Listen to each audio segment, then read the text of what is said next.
தாதாரன் தலைப்பு. நண்பர்களின் அன்பு. சுந்தர், கருணா மற்றும் கீதா என்ற 3 நண்பர்கள் ஒரு ஊரில் வாழ்ந்து வந்தனர். அவர்கள் சிறு வயது முதல் நண்பர்களாக இருந்தனர். எங்கு சென்றாலும் ஒன்றாகவே சென்றனர். அவர்கள் உறவுகள் பலவீனமான போதும் அவர்கள் நண்பர்களின் உறவு பலமாக இருந்தது. ஒரு நாள் அவர்கள் ஒரு அடர்ந்த காட்டில் நடைப்பயணம் செல்ல முடிவு செய்தனர். நடந்து சென்றபோது சுந்தர் திடீரென கீழே விழுந்து காயமடைந்தார்.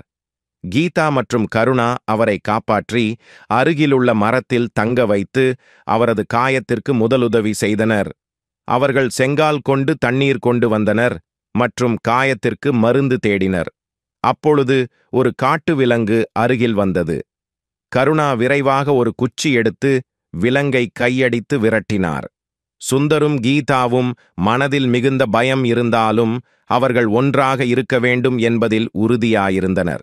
அந்த அனுபவம் அவர்களின் நண்பர்களின் உறவுக்கு மேலும் வலிமை கொடுத்தது. அவர்கள் துன்பங்களில் கூட ஒன்றாக இருப்பது என்னவோ உண்மையான நண்பர்கள் என்று உணர்ந்தனர். நீதிக்கதை. நண்பர்களின் உண்மையான அன்பு மற்றும் உதவி எந்த நிலையிலும் உடனிருந்தால் எது மட்டையும் தாங்க முடியும்.